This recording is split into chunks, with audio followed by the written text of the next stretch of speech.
Hello and welcome back to this Downfoot Idealistic Crusade. This is the second part of my pretty epic addition to my Laserdisc collection. Again, I had to split this into at least two parts, so that way it makes it a little bit more manageable in terms of just going over everything. Because it's just when you least expect it. You think you're done with Laserdisc for a while. You're not going to really go for particular titles, but then you find a few and then a few more, and then somebody posts a whole lot of discs that they're looking to get rid of, and you cherry pick those, and then other people just send you stuff, so it just one becomes 5, becomes 20, becomes 30, becomes, oh god, what have I done? But anyway, I figured I would split this into a couple parts, and so this is the next installment of my latest batch of Laserdisc collection updates. So with that being said, let's go off to Laserland. So next up are three more titles I picked up locally. These were 99-cent finds, so of course they immediately jumped into my hands. This one was one I actually wasn't aware of, and actually, I probably would have passed on it first had I not noticed the all-important digital sound tag here. So this is the 1950 film September Affair, directed by William Dieterle, starring Joseph Cotten and Joan Fontaine. I've seen a chunk of this before, I think probably on TCM, so this should be a nice visit on LD. And this is a Paramount release, and it's actually from the late 80s, so it has their old school laser video disc banner here in the upper corner, and the old-fashioned LaserVision LaserDisc logo here, extended play, so you would think this was an early title from them. It even still has the blue disc labels. But as you can see here, it does carry a digital soundtrack, and this pressing is actually, despite what the cover indicates, this being a disc from the early to mid 80s, it's actually from 1988. And it's got a tag here from Pioneer with a barcode, so apparently it came directly from Pioneer themselves. It's a nice minty shape, and it was a super cool find at the local shop for 99 cents, mixed in with the box of other commons that I usually just I've already picked through them a million times. But yeah, it's always nice to see new discs turn up, and it's impossible to pass up classics for $1. Next up, this was surprisingly also 99 cents, and I'm surprised to see it that way because this is technically a Disney film. I guess it hasn't quite hit the cult status a lot of titles have now, but I'm sure it's going to be coming pretty soon. But this, of course, is the standard release of Honey, I Shrunk the Kids. Really nice condition. It has the, of course, obvious VHS dimensions for the cover art, a stereo laser video disc. It's a single CLV disc, and it's a 4:3 presentation. So it seems like this is probably opened up a bit. And this is the only LD there is. So there is unfortunately no widescreen version. Carries a Dolby Surround encoded PCM soundtrack, which I presume should be the original mix of the film. And it's been ages since I actually saw this. So again, it was 99 cents. It's a perfectly mint jacket. It's not a rare disc, but it's definitely one you're probably going to pay a little bit more for normally. And the added attraction, as you can see here, is one of the custom-made Roger Rabbit shorts. So you get the 7-minute shorts Tummy Trouble, which I believe is tucked on the front of it. They made a number of Roger Rabbit shorts around the time of the feature film Who Framed Roger Rabbit, and shortly thereafter there were a number of these attached to Disney features. And so I suppose this one must have been attached to Honey, I Shrunk the Kids, maybe theatrically. But it's cool to see it pop up on here, and so there's a number of Disney releases where that happened, and that's your added bonus. That's it for extras. Of course, they did, I believe, make some extras for the eventual DVD release, but this is pretty much the only way you can get this film on LD, and super cool to turn up in practically mint shape. And then last of these three local pickups, this was another disc put in the 99-cent bin. I'd seen this before, but passed on it because the jacket's kind of beat up, but it did get marked down, and I suddenly realized this is actually a late release. This is a 97 film, City of Industry, but the disc is from Orion and didn't come out until a good way into 1998, so that makes it a late release. And as I've said before many times, I am a sucker for late releases, and I will buy practically any movie if it's cheap enough and it's a late release, simply to check the transfer, which should be absolutely first rate. There are some late releases out there that are not very expensive, actually. You don't see them all the time, but even for crappy movies with a late release, they can look really stunning. So you get a nice AV demo piece for 99 cents.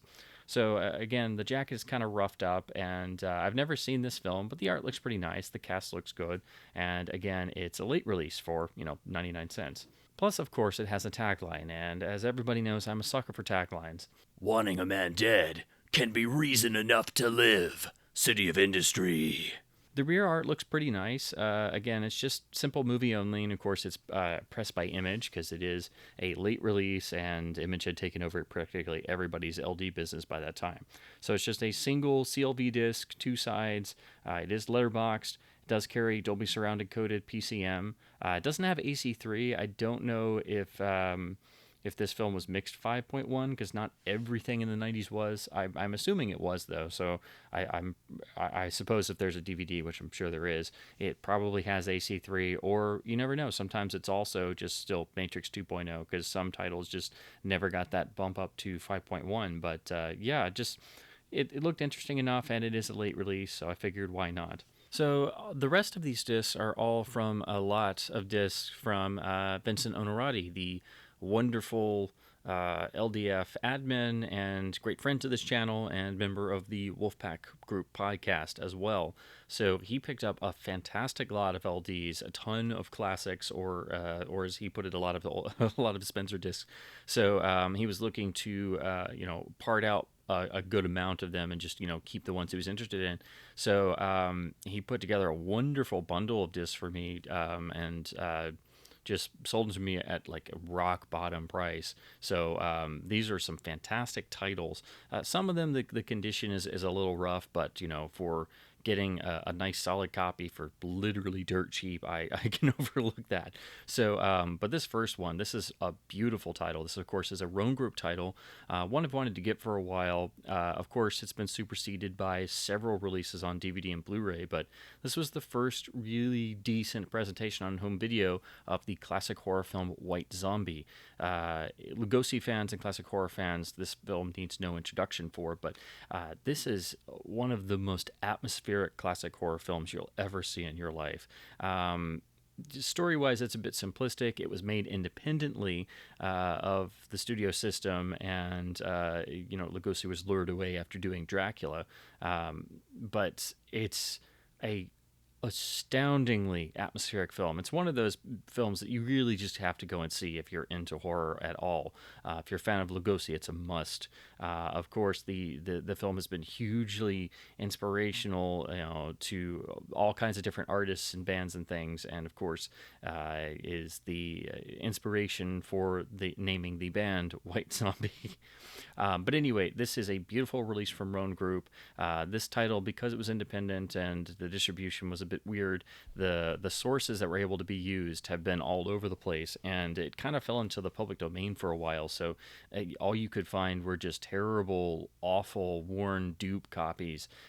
This one, it is a little bit rough transfer-wise, but you got to keep in mind the elements they were working with at the time. They were doing the best they could, and it was light years ahead of what other versions were available. Like the first time I saw this, it looked and sounded atrocious, but I couldn't turn it off because it was so hypnotizing, particularly Lugosi. So they did release this on DVD as well. It was one of the few true Roan Group DVD titles. So if you've seen that, it's the same transfer that's on here. And they later sort of did a new Blu-ray with VCI, and Kino Lorber did their Blu-ray. And it's debatable which is better.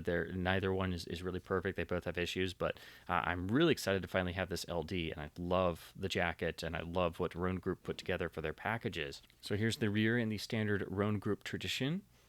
And I have to say, without question, Roan did the best booklets in Laserdisc, period. Here is the booklet with full-length essay for White Zombie. This was written by Gary Don Rhodes, who is one of the great Lugosi historians and biographers.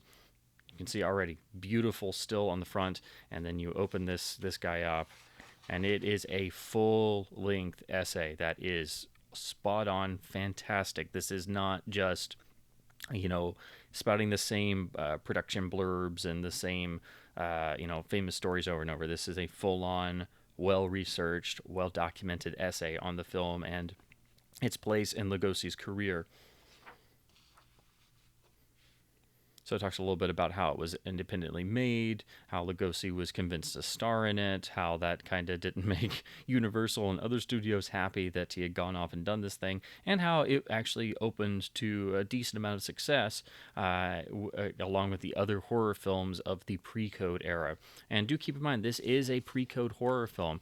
It definitely has some vibes, maybe you could say, of Island of Lost Souls, which of course Lugosi would also appear in, simply because of the setting. Has some vibes of Dracula as well, but it also really was the primary zombie film for a long time, and that kind of made it become a cult film in the 50s and especially the 60s and 70s. Once Night of the Living Dead had come out, people were looking for the other zombie films, and you really only had a couple pre Night of the Living Dead.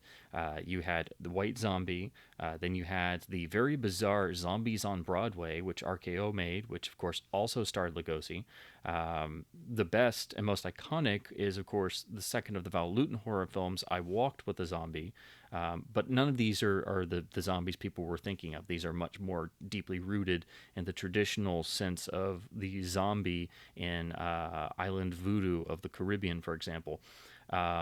But outside of those, then you had the adaptation of I Am Legend, which was 1964's Last Man on Earth, and then also Hammer's great film Plague of the Zombies, which of course also was not the traditional zombie people think of now, and actually has quite a bit to do with the usage of zombies here in White Zombie, using zombies as sort of a free workforce. And there's this fantastic scene in this film where we're reintroduced to Lugosi's character, where the guy goes to him, and Lugosi's character runs this sugar mill, and it's completely run by his zombie slaves, and they're turning the giant wheels to break down the sugar cane, and the camera tracks through, and it's really just one of the most iconic moments of pre-code horror, and absolutely eerie.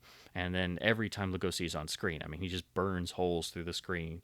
And of course, I mean, the character name, when the character's name is literally murder, and he's played by Lugosi, you know where this is going. So whatever you do, don't make a deal with this guy, because if so, you are a complete moron, as one of the main characters turns out to be. But yeah, it's a really interesting film. This is a beautiful package, and like Rome would do a lot of times, this is beautiful. They reproduced the original campaign book for the theatrical exhibitors, so this is just beautiful. It's separate, so it's actually a literal reprinting, and they've actually gone in and reprinted the sort of newspaper layout that was generated in this exhibition book. So it's done exactly like a newspaper handout.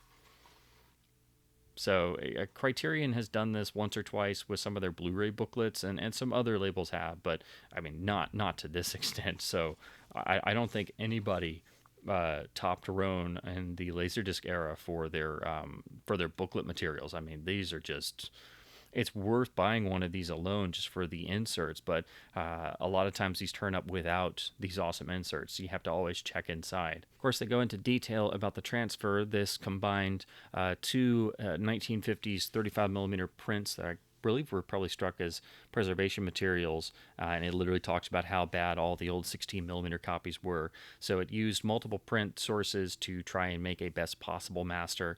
The mono is PCM encoded. Again, this transfer did turn up on the DVD. I thought this had the commentary as well. There's a commentary track on the DVD, so I'm guessing maybe it's not listed on here, so maybe that is just exclusive to the DVD that Roan did. I thought it was on the LD as well, but it looks like I guess I'm wrong on that. But this is that same transfer that turned up. So if you've seen that Roan disc, you'll know that what you're in for on this LD. No, it's not perfectly restored, but this was the best they could do at the time. And again, it's really cool. They had input from some of the great horror historians as well. So just another wonderful package from Roan Group.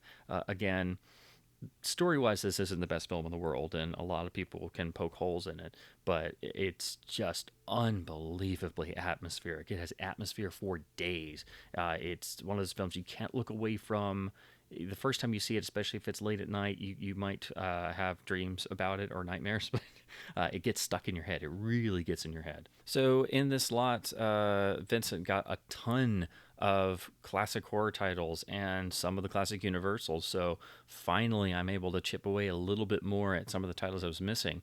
So this, of course, is the classic Universal horror Werewolf of London from 1935. This was their first attempt at doing a werewolf film, and it's definitely a bit weird. It's not at all like the classic 1941 George Wagner directed Wolfman with Lon Chaney Jr., but it does have merits of its own. It did take me a while to kind of get into. I used to really hate it. I just didn't like it at all. The lead character was insufferable.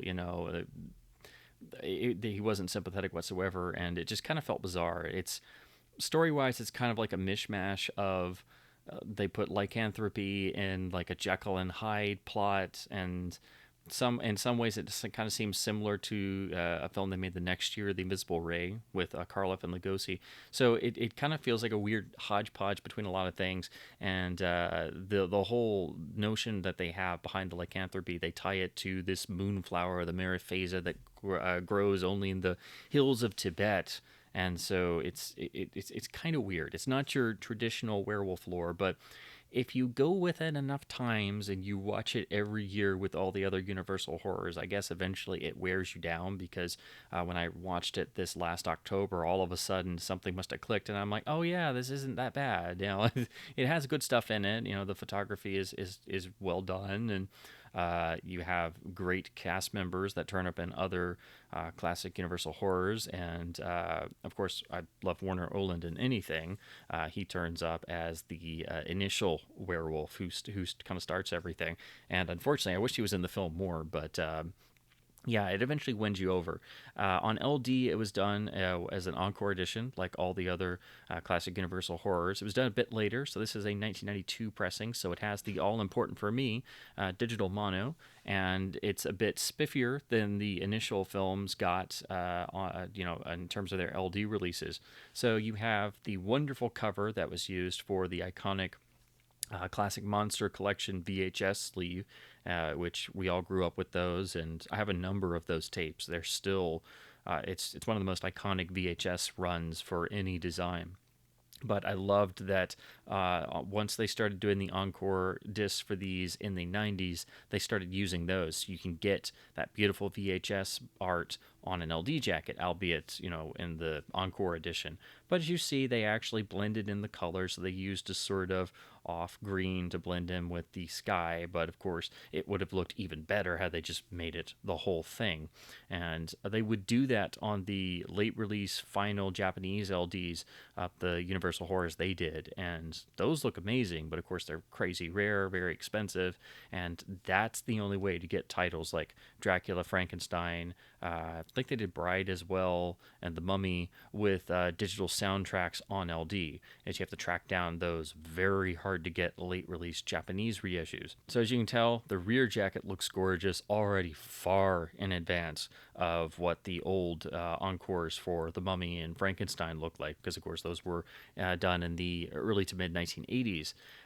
This pretty much, I believe, is what the rear jacket of the VHS version looks like. But of course, everything's spread out and you get your chapter breakdowns, and it looks a lot more impressive. I love the background image they went with. And like they've done on all of the Universal horrors, they do include, they call it a supplemental section at the end, but it's basically the trailer if they had it, if it survived, and then a chapter filled with stills. So it's a stills section you can step through as if it was a Criterion release. And they actually did that on some of the earlier ones. So like The Invisible Man, The Mummy has one. I think Frankenstein and Dracula have ones as well. So that was always cool they did that. And that they continued it on even the lesser regarded or lesser known titles like Werewolf of London. So I'm actually really happy to finally have this one. It's one of the harder ones to get the standalone of because it was never included in a box set, and it's not as common. It wasn't as popular of a title, so they obviously didn't print as many. So it doesn't turn up all that often, and because it's a Universal Horror, usually automatically gets a markup on it. So very happy to finally get a copy that wasn't, some absurd price just because it was Universal Horror. So here, of course, is the Encore of the Invisible Ray. I do have a copy of this already. It was sealed though, so unfortunately has a pretty bad warp in it that I've been trying to correct. It plays through okay. It's just the last 10 minutes of side one, and the whole climax starts going crazy because the warp is affecting the edge. But Vincent had this one in there too, so I'm like, I'm trying to get the warp out of that other one, but since I'm getting all these others, I might as well. So this is just simply a replacement for that. But it's in good shape, and again, it's like Werewolf of London. It's much more for the hardcore classic horror fans, and of the Karloff Lugosi vehicles, it definitely goes much more into science fiction. Again, there is a little bit of influence of Werewolf of London on it in the later stages, and elements of this film seemingly popped up in later films where they were just like retinkering with some of the same story elements. But it's a lot of fun. Karloff and Lugosi are great in it. Lugosi actually has a really great straight role. He's the sympathetic character for a rare change, and unlike say his sympathetic role in The Black Cat, he doesn't go mad at the end. So it's great to see him playing a straight, dramatic, heroic role. And Karloff is of course great as always. It's beautifully photographed, and again, it's much more science fiction. It's not quite full on horror, so it's cool to see them doing something a bit different. It does win you over. At the first time you see it, it is a little bit different. Can be a little slow in places, but it's one of those that really grows with repeat viewings. And I love that the lead heroine is played by Frances Drake, who's wonderful, and also in the phenomenal 1935 masterpiece Mad Love, which is one of the great, not just one of the great horror films of the 30s, but one of the great horror films, period. So the rear is a bit plainer, but at least it looks nice. Film spread across two sides and does include the original trailer. And of course, the all-important PCM Mono is here. Now, I have watched this before on my disc that is warped. The transfer is really excellent, particularly for black and white on LD. It's always hit or miss depending on what the print looked like and how much care was taken in the transfer and doing the grayscale. But this one looks really good. The sound is great. There's not a lot of optical noise or anything. So this is a really great disc if you're wanting to look at some classic black and white horror on LD. It doesn't pop up as often because it is, much more of a hardcore horror fan classic title, but definitely worth it. Again, transfer's really nice on this. Here's another one I've wanted to get for ages. This is the encore of the masterpiece Son of Frankenstein, the third in the Frankenstein series from 1939, and that makes it the golden year entry of horror. This is, the great horror film from the golden year of Hollywood. This is the most underrated of all the Universal horrors, without question. It was the film that really kickstarted the Silver Age of horror. It was the first film Universal made in their horror cycles after the end of the Golden Age, and after the successful reissue of Dracula and Frankenstein in 1937-1938, they realized there was gas in the tank still for the classic horrors. They commissioned this film as an A-budget feature. So this is an A-budget production that was meant to be a full studio release, and really was the last time they did that, because every other film afterwards really was produced with not necessarily as in the B film unit, but they were produced as B films. The only other one that really aspired for greatness would be 1941's The Wolfman. But outside of that, Son of Frankenstein and The Wolfman are really like the last two pure Universal classic horrors that are A features. And Son of Frankenstein often gets overlooked. Of course, its plot was reworked for the classic Mel Brooks, Gene Wilder film, Young Frankenstein. So that makes people go to this and then immediately want to start cracking up. And it's like, well, yeah, but also, like, this is a serious film. It's definitely a bit different in tone and setting and design from the James Whale first two films.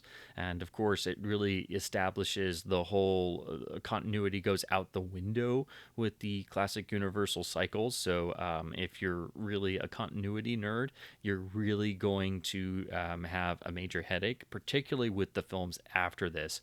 The 40s sequels, particularly once you hit Ghost of Frankenstein and Universal Horrors, it just is just all over the place. But this is an iconic film. Of course, the leads are ostensibly Basil Rathbone and Karloff playing the creature for the third and final time, and they're of course both excellent. But the film is really stolen by Lionel Atwill as Inspector Krogh, who of course is the one-armed inspector who is parodied so memorably in Young Frankenstein, and of course but even that, as great as all of those actors are in this film, the film is Lugosi's film as Igor, and it's quite possibly his finest performance on screen. He is absolutely just astonishing. You can't look away from him, and really shows his range as an actor. And his entire part was practically improvised on the set because the director Roland Lee was pissed at the way the studio was treating Lugosi, and they gave him what was at first a tiny part. So they literally built this up on set so Lugosi could have a much meatier role and stay on salary a lot longer, so he could actually get a decent salary, because at this time he was still getting, pittances of paychecks compared to everybody else. So I do like what they did with this jacket, although, it would have been cool to use original poster art. I like the purple tinting. I like the imagery. It looks really nice. But unfortunately, this came out in 1989, and it's done in the standard style like the earlier discs. So there is no digital audio. It's analog only. And it doesn't even list the chapters on here. So I think it's probably just like maybe one or two chapters, and that's about it. It doesn't list if it has a photo section, so I'm guessing maybe it doesn't. But then again, not all of the earlier discs did. But I've just been very curious to get this because I adore this film. I watch it every year, and I really wanted to see what the LD transfer looked like because I've been very surprised with these Encore discs. Dracula actually looked pretty good, even though that film was notorious for its, history and being overprinted and worn out to death. And then Frankenstein looks stunning on the Encore disc. So as soon as I saw that, I'm like, okay, I got to get the rest of these. I wasn't really going to bother with them because they're analog only and they're older and they don't have extras. But with the Universal Horrors, especially because they've been reissued so many times. There's so many different print sources. A lot of times differences and variations can come up, or accidental edits are in certain versions, or they have the old censorship from reissue prints, like Dracula had that issue, and of course Frankenstein most notably with the removal of the scene with Maria at the lake. But Son of Frankenstein does have a little bit of footage that was restored for the Blu-ray release. So the Blu-ray runs about an extra minute and a half. There's like two small little sequences that were restored from I think it was a Canadian source or something, but it was just amazing to see that. So, of course, I'm sure this will probably be the standard version we had for years, but I'm still very curious to check out what the transfer is like on this Encore disc. Next up, another Encore title. This, of course, is 1943's Son of Dracula, Universal's next attempt at another entry in their Dracula franchise, which for some weird reason was the franchise they didn't really try to do very much with. Dracula's Daughter eventually came out in 1936. I didn't even bother bringing Lugosi in. They did the same thing here, and they had Lon Chaney Jr. play Dracula. And as a film, it's very weird. It's definitely much more of a noir, directed by Robert Siodmak. The central conceit of the film, which I won't spoil because it's the best thing about it, is very noir, but unfortunately it makes Dracula look like a complete chump. And of course, it's very bizarre seeing the very big Chaney in the Dracula cape and everything. He looks interesting, but he doesn't. You see him in the film, you don't immediately think Dracula. And the setting is kind of different, but it works. It's interesting. It's very well photographed. This is where the classic gag of Dracula appearing in disguise as Count Alucard comes from, and of course, when they make the discovery that it's actually Dracula spelled backwards. They literally have to get a mirror and try and revert, show it projected backwards and write it out on a piece of paper in big letters just to really spell it out, which of course literally it's like, no, we're not that stupid. We knew that when we first saw it. But if you ever wondered where that gag came from, it's Son of Dracula. So it's definitely a mixed bag, but it's got a lot of interesting stuff in it. So yeah, I was just very curious what the Encore disc looked like. Again, I never intended on getting these at first, but I've been so pleasantly surprised by the other ones I've looked at that I just determined to, if and when I ever found some of these cheaply, I would start picking up the rest. And again, it can be a bit of a chore to track all of these down and get them at decent prices because they are classic Universal horrors, even though the LDs are not that fancy. A lot of people still buy titles like this just to frame or display, so that can also drive up demand a little bit. Of course, here, this is the earlier Encore, I should say it's an earlier Encore made in 1989. Here on the front, they obviously used what they used on the VHS tape. They didn't even bother to hide the dimensions. And, of course, flip over on the back, standard old-fashioned MCA Universal rear cover, again, just sort of playing around with the tape layout.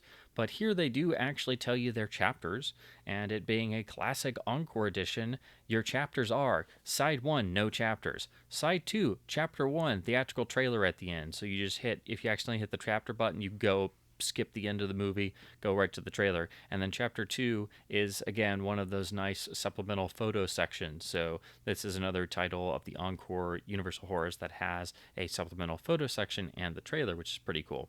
But you also have to deal with the super annoying Universal practice of only giving you a chapter to get to the very end of Side 2 to look at a few photos and the trailer. But anyway, another checking off the list of the Universal horrors I hadn't gotten on LD yet. And again, this is another one of those titles that it is definitely a bit weird. It has its fans. It has people who hate it.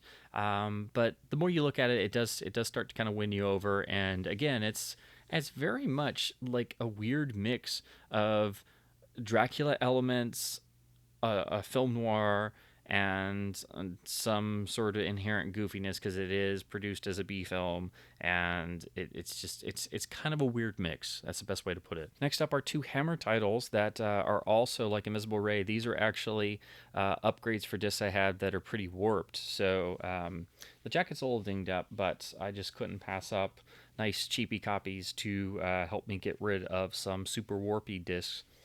So this is the Universal release of the classic Hammer horror Brides of Dracula from 1960, the second in their Dracula series. And of course, as most people are well aware, this film does not feature Christopher Lee. It's an entirely different character. Instead of Dracula, played wonderfully by David Peel, beautifully shot by Jack Asher and directed by Terence Fisher. A lot of people, myself included, really consider this the last of that sort of first wave of the Hammer Gothic horrors. And of course, shortly after this point, Jack Asher was out at Hammer, replaced by Arthur Grant and others. And so this may be the most lusciously photographed of the Hammer horrors, which means it's a title that everybody looks forward to on home video and hopes they don't screw up, which they've done a number of times. Just recently, Shout Factory did a new version on Blu-ray, which finally looks better than what we had before, but unfortunately, it's not perfect. It's very good though. So if you want the best version so far, you'll have to get that Shout Factory release, even though it is quite pricey. This disc is open matted.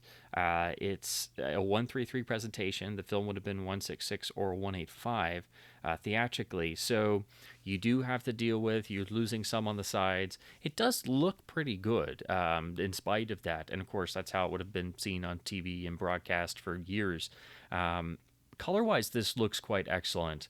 It doesn't look too washed out. It's still a very handsome-looking disc. I wish it looked better because this film is so beautiful looking that it hurts to see it not looking absolutely like perfection.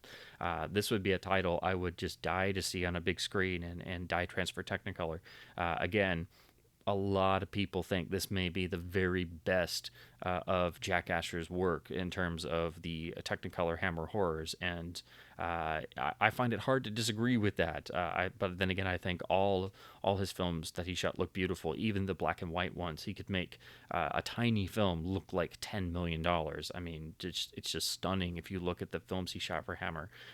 So this is a really nice looking disc, but just do keep in mind it is opened up a bit, and it's not 100% perfect looking, but it's actually rather close, and a nicer effort from Universal, because this is from in the 1990s, so it's not the old fashioned, oh, just slap it on a disc, who needs chapters, Encore edition. It does have digital sound, so you are getting PCM mono.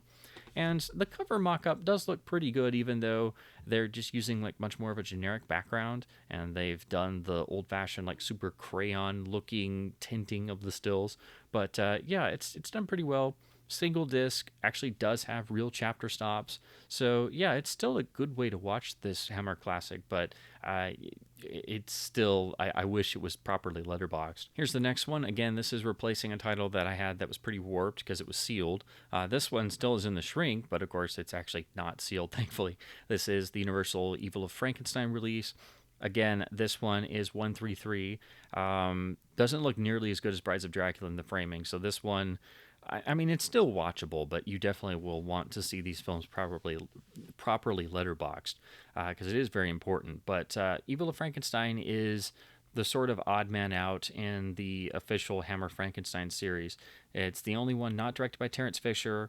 It does star Peter Cushing, but it definitely feels like an oddball, and it's sort of, I mean, they didn't really have the concept of at the time of, retconning a series or rebooting a series, but this one is a total retconning of the Hammer Frankenstein cycle. And then all the later films sort of follow this weird sort of left turn, leaving the first two films as sort of their own Frankenstein duology, and there's like some loose connections to the later films. But then again, they all star Peter Cushing, and all but this one were directed by Terence Fisher, so it's kind of weird. I don't know why they would do this in this way, but also this is the film that draws heavily from the classic Universal films, because by this point, Universal distributed Hammer, and they made a deal with them so they could actually adapt Universal stories. So there's a lot of Son of Frankenstein here, with the creature being under someone else's control in that sense. They literally lift the frozen creature being discovered by someone falling or stumbling into a cave from Frankenstein Meets the Wolfman, but instead of it being the Wolfman finding the Frankenstein creature in ice, it's actually Baron Frankenstein himself finds his original creature entombed in ice, and then thinks, maybe I think it's a good idea if I dust off my old lab here, and because I've been on the run because all the villagers are after me, and maybe I can thaw my old boy out and jumpstart him again. So that's the main plot of the film.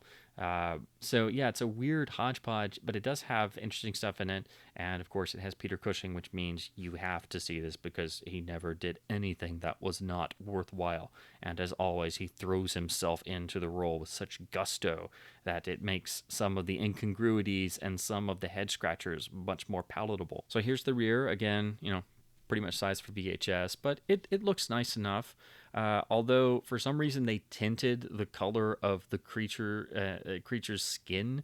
He's a very dusky green in the film, and for some reason they decided to tint him brown on the jacket on the front and back. Why, I don't know, but that's just, I have no idea. Anyway, single CLV disc. It does include the trailer at the end, and again, it's a solid presentation. It does have PCM mono, so it sounds pretty good. But again, you would want to see this properly letterboxed on DVD or the Shout Factory Blu-ray, which does have a number of nice extras. Here is a copy of the aforementioned Zombies on Broadway, which is the very bizarre RKO film from 1945.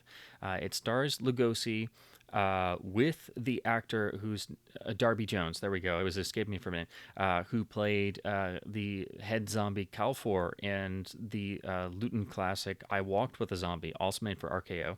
So in that sense, they were trying to link this to that film, I think. So it's not a sequel at all to I Walked with a Zombie, but they heavily marketed him as the zombie people would remember, playing, essentially a variation of that same part. And then they also have their own sort of like the in-house RKO Abbott and Costello comedy team in the film. So it's a very weird little movie. It's just barely over an hour. It's about 68 minutes, I think. And you have Lugosi here playing a sort of mad scientist-ish character. It doesn't really make a whole lot of sense, but it's a very interesting, bizarre hodgepodge blend of all these different elements. And with Lugosi and that sort of part, I can't help but sort of link it to how they would how Universal would use Dracula a few years later in Abbott and Costello Meet Frankenstein as sort of like the straight man in the middle of all this stuff going on, and being the one trying to orchestrate the strings. So maybe I'm just drawing that a little too far, but it's a very weird little film. But it's kind of essential for classic horror buffs because it's so many disparate elements that we all love and adore, all just kind of smashed together in this weird little movie. It was reissued on DVD by Warner Brothers, who of course has the RKO library. It's in the Karloff and Lugosi Little Horror Classic set, which is a really essential DVD. It's out of print, unfortunately, but it is reprinted as a MOD disc from Warner Archive. But that set is essential. It's got some nice commentaries. But it's essential because it has the 1936 Walking Dead with Karloff, which is another of the great horror films ever. And that one also is like a bit of a gangster film, but you also get this as a bonus with two other films. But so that's a wonderful 4-film set. But if you want to get this film on DVD, you'll have to pick up that release. So this, of course, is in the RKO Classic Collection, and anytime I can get one of these, I go for it because there's a lot of great classic films in this series. I'd love to have all of them. I'd love to be, it's not, they don't have spine numbers, but it'd be cool to be complete or, spine complete with the RKO Classic disc. But there's also a lot of films like this that, either had a really obscure DVD release or they're out of print, or there's a number of titles here that have never gotten a DVD release or, not even a VHS release. There are titles that are very rare that, of course, immediately springs to mind the Luton-produced film Mademoiselle Fifi, which has no DVD release here, and the absolute masterpiece Nicholas Ray picture, The Lusty Men, which got a Warner Archive DVD release, which was apparently in print for like a month, and then it went out of print. And that film is a masterpiece, and that is literally stuck with no available DVD release right now. So here's the rear in the standard style for the RKO series. It's just a simple CLV disc and should be pretty similar if you've ever seen another Image release of a classic black and white film. And these RKO discs, like any of the Image releases of black and white classics, they can be quite impressive. Sometimes they can really knock your socks off, and then sometimes they can be pretty rough and unfortunately have a little speckling. But for the most part, by the time you get to the RKO Classic Collection line, they seem to have like smoothed out some of the rough edges, and they're all really solid. They all have digital soundtracks, so you get a nice PCM mono track. And a lot of times, if they did come out on DVD later on, they're using the same source material or the same master even. So the LD is actually pretty comparable, and will have a better audio track because PCM versus lossy Dolby Digital.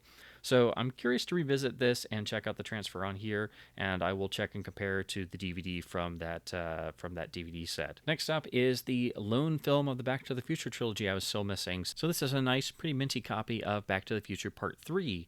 Of course, the film where they basically become a Western.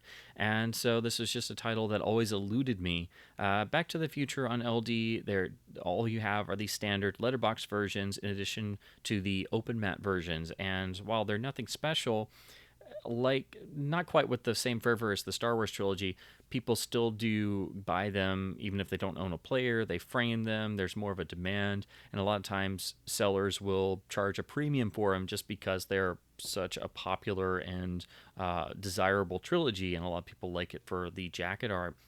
It's weird that they never did a special edition or a box set with nice extras or spiffed up transfer or AC3 later on for the films, but they just didn't. They did a Japanese box set of the trilogy, but it seemed to have just reused the U.S. disc, but just or at least the U.S. masters, and made a nice box for them, kind of like what they did with the Indiana Jones trilogy. But at least that did add the vintage documentaries. But we never got a fancy Indiana Jones release here. We just got the nice letterbox edition. So seems Universal went that route with these.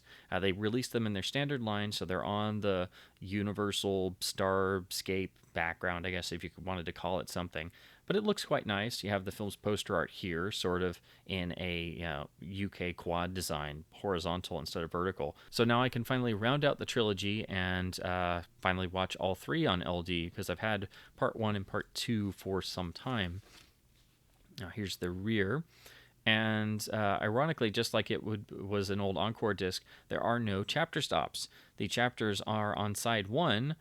They have the they have a trailer for part 1 and part 2 as the first 2 chapters, and then chapter 3 at the start of side 1 is the start of the film, and apparently that's it for chapters. So there's Universal really looking out for their customers who like to be able to navigate through films. If you want to do that, well, you're flat out of luck. You can look at the trailers first. But the rear looks quite nice. Good imagery from the film.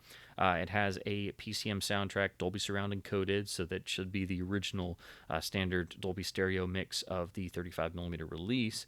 And I'm just excited to finally finish the trilogy. And I've looked at part 1 and part 2 on LD, and I just never could find a good affordable part 3. And if I would find ones in stores, they'd be beat up and then have like a marked up sticker price on it, simply because it was 8 Back to the Future film. Next up on the director's shelf is the wonderful, very dark, very underrated John Huston Western, The Unforgiven, which is a really great, tough little film if you've never seen it. It is on Blu-ray from, I believe, Kino did it, but I'm really excited to get this LD edition, which is actually still sealed, so I will crack that open here on camera really quick.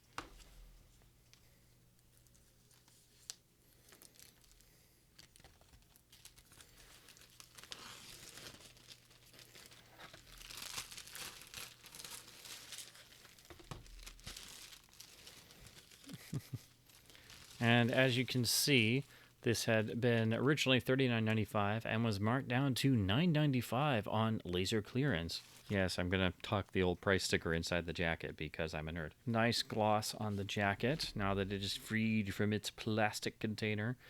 Again, so this is the deluxe letterbox edition, so it is a gatefold, thankfully. So this is being cracked open for the first time. Lovely background image. Again, MGM will always tuck tinted stills on a nice background image, but they could have just used this in color. But I like this sort of dusky tinge they gave it. Makes it look like it's just a picture covered in dust that's blown in. So here is the second panel with your chapter stops. The film is spread over 3 sides, and it concludes with the original trailer, as MGM would always nicely tuck in.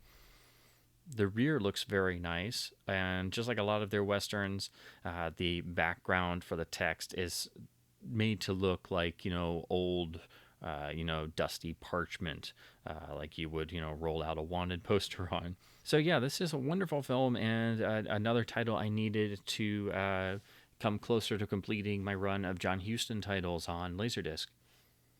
The soundtrack is digitally encoded, so should just be, I believe it's mono for this film, so it'd be PCM Mono. And so, I'm looking forward to revisiting this on LD.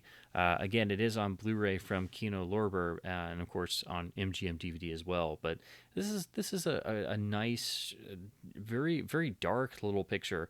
And of course, you say The Unforgiven now, and most people think you're talking about Unforgiven. You have to stress the in the title. This is a disc I've wanted to get for way too long. This, of course, goes under Robert Wise on the director's shelf. This, of course, is the iconic, needs no introduction, science fiction masterpiece, The Day the Earth Stood Still. If you like science fiction at all and you haven't seen this film, stop whatever you're doing, go and see it. And whatever you do, don't ever see the remake they did with Keanu. And I love Keanu. It's not his fault, but that is a terrible film. But anyway, directed by Robert Wise, simply put, one of the greatest works of science fiction in the cinematic medium. This is the beautiful special collector's edition they put together for Laserdisc with a brand new director-approved transfer, a wonderful extensive supplement section, a feature-length documentary, which has been ported on the DVD and stuff, and a running commentary, which is actually between Robert Wise and the great Nick Meyer, which is a great listen. I've heard that track before, but I've always wanted to get this LD. There is a fancy box set version with the little card that Robert Wise hand autographed, like the Sidney Pollack one they did for They Shoot Horses, Don't They? And I've always wanted to get that, but that is very rare, very expensive, and I've missed out a couple times when people have snagged like super cheap copies, and I'm so envious. But thankfully, all the contents of that set, I believe it does include a CD copy of the soundtrack, the famous Bernard Herrmann soundtrack, but that score has actually been reissued and improved on a release. I think it was done by La La Land, which I've been meaning to pick that up. But of course, if we could afford all the great boutique soundtrack releases, we'd all be millionaires. But those labels do amazing work, so I try to get as many as I can. But anyway, thankfully, all the contents of the box set are here on this 2-disc standalone release, which of course is a lot cheaper.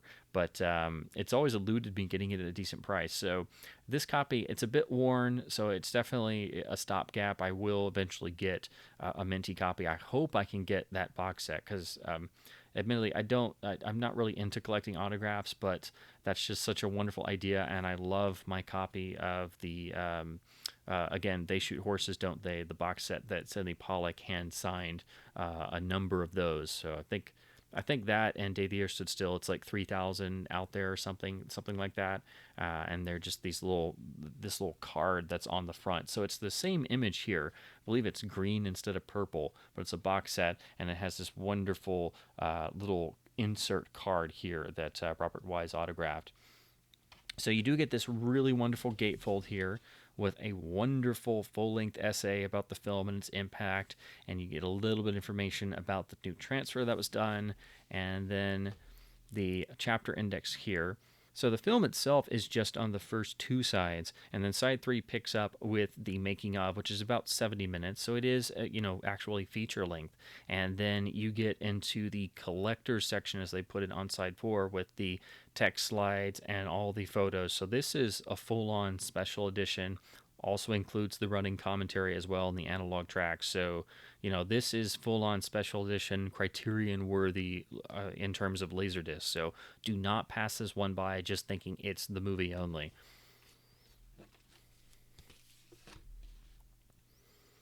Here's the rear. Beautiful artwork. Again, by this point in the mid-1990s, Fox had really stepped up their game in their packaging and their special features, so they were doing fantastic work. And, of course, all this stuff rolled over into their DVD production. And it does have the film soundtrack in Pcm Mono, and of course it's lossy on the DVD, and of course I have the Blu-ray of the film as well, so I'm very curious how this transfer compares to the release on Blu-ray. But in any case, this is a title that belongs in everyone's library regardless of format. It's one of the 5 or 10 best science fiction films ever made.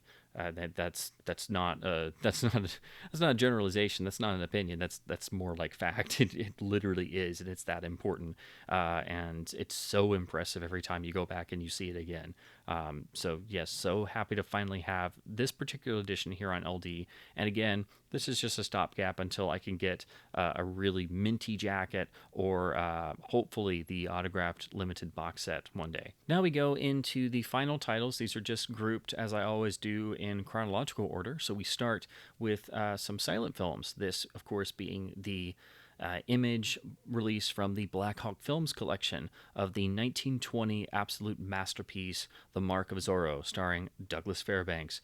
This is, without a doubt, one of the most important films ever made. It is not only the crystallization of the magic of the character of Zorro the Fox, but it took Johnston McCulley's original story and character in Curse of Capistrano, which had been released the year earlier in 1919, and really crystallized all of the elements and made a few additions that became part of the Zorro lore and legend, and then all the stories that Macaulay wrote afterwards until his death in the 1950s were influenced by this film and its success. And in fact, this film was so successful that the original story was republished in book form and retitled The Mark of Zorro, so people would actually realize this is the original inspiration and, the book of the film, because everybody went and saw the film. And without question, this is really the birth of the superhero on screen. If you want to see the first superhero film, it is 1920's The Mark of Zorro. And the influence of Zorro on superheroes and comics and pulp stories, is just absolutely, without question. And particularly the influence on the Batman character is just enormous. I make the argument that Batman is inspired by three primary characters, and you can make arguments on like the percentages, but Batman's inspirations are clearly the Shadow, Zorro, and the Phantom. And there are moments in this film, and you can clearly see, Zorro has the secret cave hideaway, much like the Batcave. So many little things like that, but just seeing Fairbanks on screen, I mean, just to this day, he's absolute magic. You can't take your eyes off him. He moves like no one has ever moved before or since. And of course, it's a silent film, but it still is just, it weaves a magic spell over all viewers. This is a great film to show kids, to introduce them to silent cinema, and particularly with everyone's fascination, obsession with not as many people read the actual comics, but with comic book films and the Marvel films and superheroes in general, this would be a fantastic gateway to get kids and people of all ages alike into silent films and the films of Douglas Fairbanks Sr., who is one of the most important figures in the entire history of the cinematic medium. This is still a film I adore going back to. It's magic every time. It never fades. It never dulls. And of course, I equally love the 1940 remake with Tyrone Power, but this one has a magic to it, and it's just one of the most fantastic of films and silent films to go back to. Of course, being a silent film, it's been released a number of times. There are differing restorations, so there are different LDs out there. This is, again, from the Black Hawk Films collection, so it has the nice Silent Classics silver banner, which they did a number of titles like this, all from the Black Hawk collection. So this is done by Image.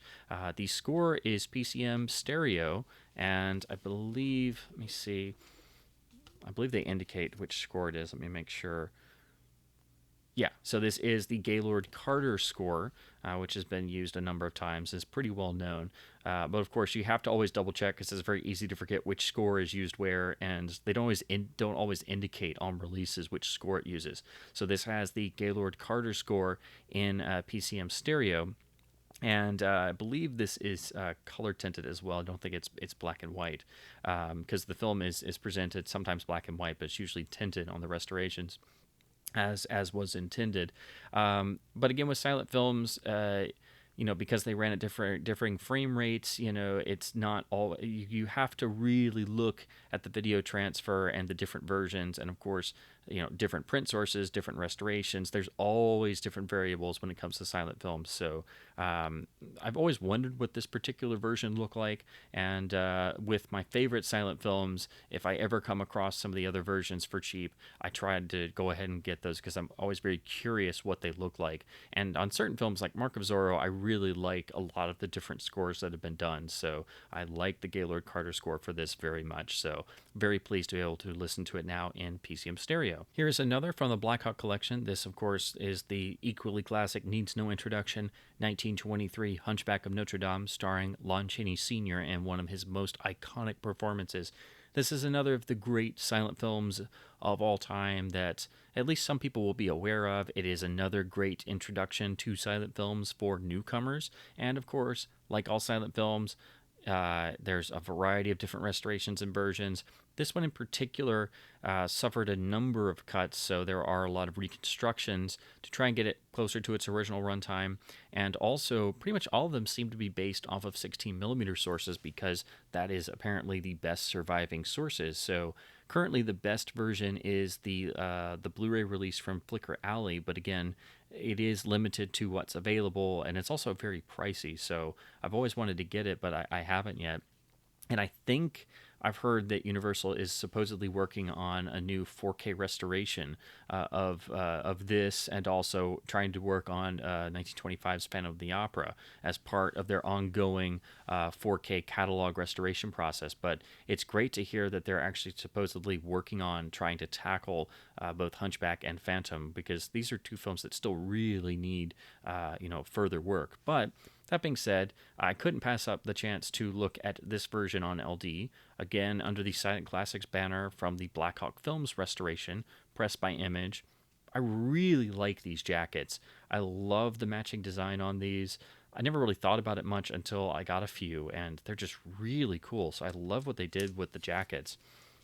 And then the rear has nice extensive notes. There's a whole paragraph about the Black Hawk version, and about how it was a reconstruction trying to get closer to the original runtime. So this runs about 97 minutes. And again, it will have some variance with other versions, because silent films have different frame rate speeds. So depending on how well the disc was done and how they had to do it to fit the format of the time, sometimes the run times will fluctuate a little bit in terms of the runtime.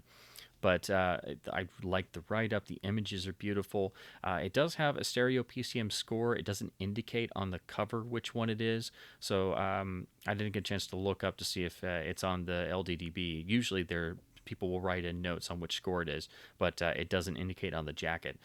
This is color tinted. It literally goes into the Blackhawk version is properly color timed and tinted to match the best surviving original release print. So this is tinted as originally released. So this should be probably there, but then I can't say it's the best release on LD, because there are a number of LD releases, and there were some later for Hunchback as well, because this being a very famous silent film, a lot of different companies tried their own hand at it, or like did reissues of improved restorations as well. So I couldn't pass this up as well, and I will spin it up and check out the Blackhawk Films presentation. Here's another one of the great all-time silent classics, 1925's The Big Parade, directed by King Vidor. This is probably... It's one of the first truly great war films, and it is a great silent film. Another one you could introduce people to silent films with. This is a beautiful release from the MGM Silent Classics line. I love this logo.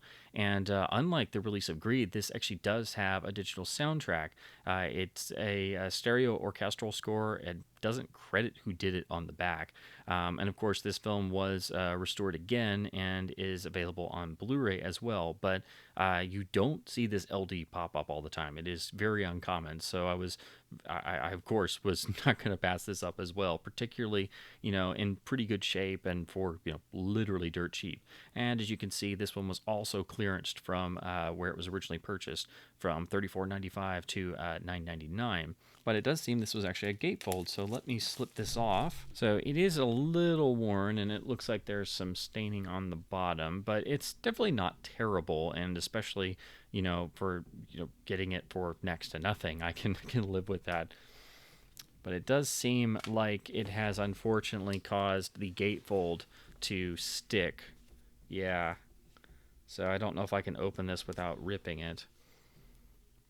So, of course, unfortunately, as you can see there's been some moisture damage of some sort originally. So it has caused the gatefold to stick together. Yeah, so unfortunately, I can't really show you the gatefold, and I will have to try and find a jacket to replace this with from another copy, or just eventually find an upgrade one. So it's got some wear on the back and everything, but, again, this was more just a cool title to pick up that you just don't see all the time. So, again, just condition-wise, the jacket is kind of shot, but the discs inside are fine.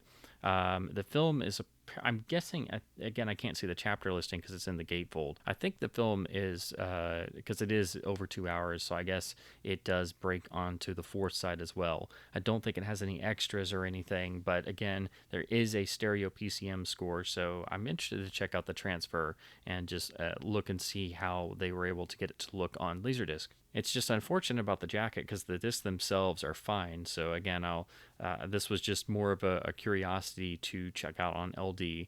And again, it was super cheap because Vincent got so many discs. He was just looking to part out because he didn't want to have like 100+ discs, in his already, overflowing shelves. And of course, I know that feeling all too well.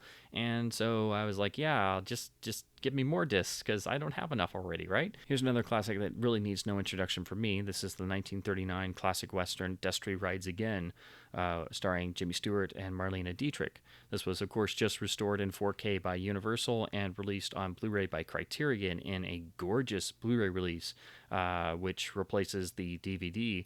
And I was always curious to see what the LD looks like. Plus, it's an Encore disc that actually has a PCM Mono track, so that meant it automatically went on my wish list. So just finally checking it off and curious to see how this looks and sounds on LD. Of course, it's a later Encore release, so the cover's thankfully a little bit fancier, and you get actual chapter stops for a change. Can you believe it, on an Encore disc? So apparently there's no trailer or anything, but it's still really cool to get a proper release for a classic Western on disc with a PCM Mono track. So very curious. I will spin this up and check out the transfer. And if you're a Western fan and you've never seen this, it's a must. It's another one of the iconic masterpieces from the golden year of 1939. This is another title replacing a disc that I have that was unfortunately warped. This is the Universal Encore release of The Glass Key, which is, of course, an adaptation of Dashiell Hammett's novel, but became another of the fantastic Alan Ladd and Veronica Lake co-starring vehicles. It's a really great little film. It does do Hammett's novel, but pretty well, or at least in the setting and the style, but really becomes much more of its own thing. So it would definitely take a while longer to get a more proper adaptation of Hammett's novel. And there's still a lot of Hammett works out there that haven't been properly adapted. And of course, if most people actually read Hammett's prose today, I think they'd be so surprised at how tough and amazingly well written his works are, and how just staggeringly important he was for American literature at that time. So this is, of course, Academy ratio and does have a digital PCM mono track. It's just a simple single disc, but they did encode side 2 as CAV, which is a nice touch. Of course, it is a shorter film, but they could have just cheaped out and done CLV both sides. And it does include the trailer at the end. So, at least at this point in the Encore series, they were actually trying to make fancier discs, and the rear cover looks pretty nice. Next up is a film from 1945 called The Strange Affair of Uncle Harry. This was directed by Robert Siodmak, produced by Joan Harrison, who was the legendary longtime collaborator of Hitchcock, and supremely underrated for her contributions to Hitchcock films. But I've seen a part of it before, but never seen it all the way through. And it's one of those films where they tested a number of endings and kind of dulled the impact by the ending they went with, which they actually go into on the notes here on the back, which is always really cool when they would do that.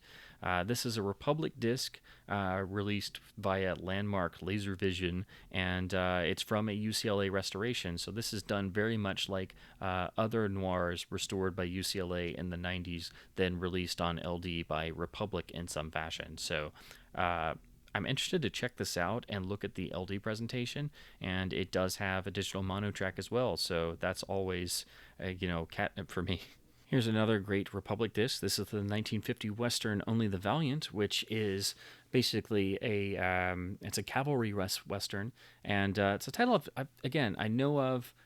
I think I've seen maybe a part of it before, but I've never seen the whole thing, so this will be a first-time watch for me. This is, again, from Republic under their label. It does include the original trailer, as they indicate here. Has PCM Mono, and as you can see from the original store jacket, this was on 15% discount. So,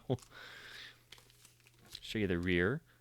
This is from the same sort of design Republic was using at this time. You get some nice stills, and you get an original poster image as well. little nice description of the film and then a nice paragraph about the production itself. Other than that, it's just a single CLB disc. But again, always cool to see a classic Western on LD and it actually have a nice transfer with PCM Mono. Next, from 1955, is The Rose Tattoo, based on the Tennessee Williams play. And so Paramount released it as part of their Great American Writers series, which I've done a number of these. They all have these cool jackets that are sort of given this hardbound book look to them. So these with these green or blue spines, as it were. So again, this is a title I haven't actually seen all the way through, but of course, it seems fantastically interesting, and of course features Burt Lancaster and won several Oscars. It does have a digital mono, but I think, like most of these discs, it's not actually widescreen. It doesn't say if it is or not, but the other ones I have in this series are all open matted. They're not properly letterboxed, so that's unfortunate, but otherwise it looks like a nice presentation. It also says down here the analog track selections have been chapter encoded as well, so that seems to be indicating that maybe this has an isolated music score on one of the analog tracks, but it doesn't say it anywhere on the jacket. At least I don't think so. They did tuck it in down here. So analog track 2 is actually an isolated score, so that's a nice bonus. And Paramount would always not really trumpet that fact, and so you would maybe actually miss out on that if you didn't realize. The letterbox first version of Chinatown on LD has the Jerry Goldsmith score isolated on track 2, and again, it's similar. You wouldn't even know it was there unless you already knew it was there or somebody had told you. Next is the 1965 large format war film Battle of the Bulge, which is an interesting war film, and of course it was shot and photographed in large format and shown 70mm as a roadshow. It's not the best of films. It definitely goes on quite a bit long, but it is interesting to go back to. And of course, very few war films were actually done in full-on large format. Apparently, I have read the notes on the LDDB say that this version, while there's apparently different edits of the film, and so what you get on DVD and Blu-ray is one version, but also in the notes on the database, somebody says that this particular version is a different width, that apparently the DVD and the Blu-ray are different widths, and the Laserdisc is a different width, and so that there's not a proper restoration of the film yet that really does the image justice, because I've seen what the Blu-ray looks like, and the Blu-ray is itself not the greatest and seemingly from an older master. So this seems like a title that could really benefit from a modern 4K or particularly a higher resolution scan, since it's a large format film to begin with. But it's not since it's not one of the most popular war films, that would probably be it would be much lower in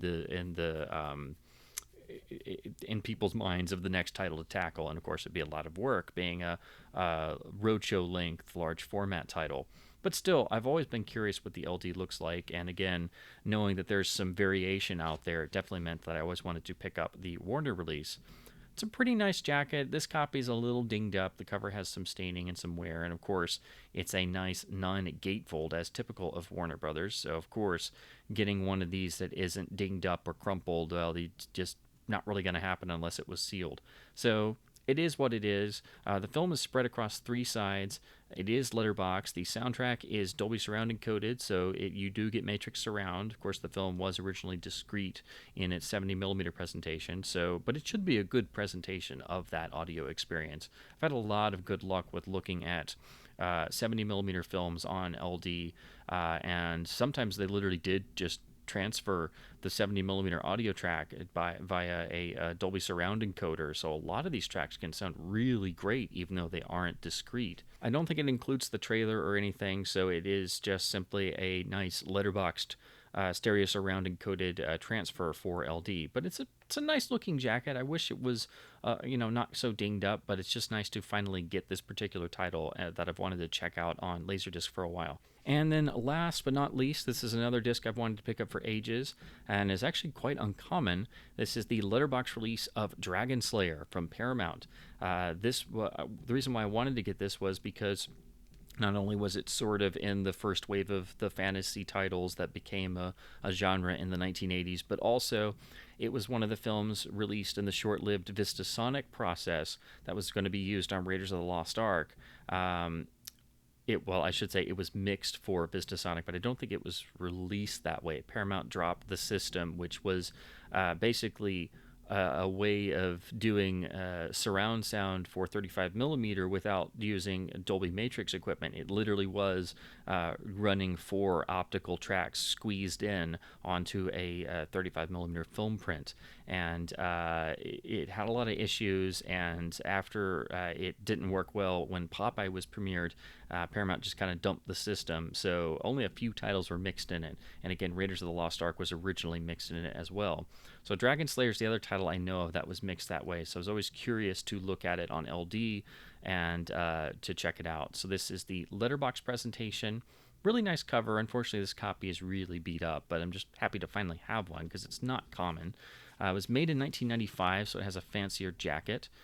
No extras, no trailer, but it's just finally getting a copy of this disc, and just really excited to check this out. And I've never actually seen this film. I've seen pieces of it, so this will be a first-time watch for me, and I'm just super curious about the surround encoded PCM to check out the original sound design of this. So that does it for the newest updates to the collection. Again, I split this into 2 parts, so that way it was a bit more manageable. And again, it was just a lot of discs to go over. So never be surprised, even when it looks like your laser finds have dried up.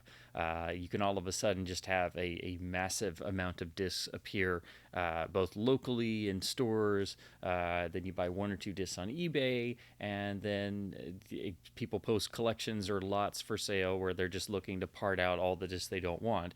And then all of a sudden your new arrivals box is overflowing, and you're like, oh crap, I don't have space for any of these. What have I done?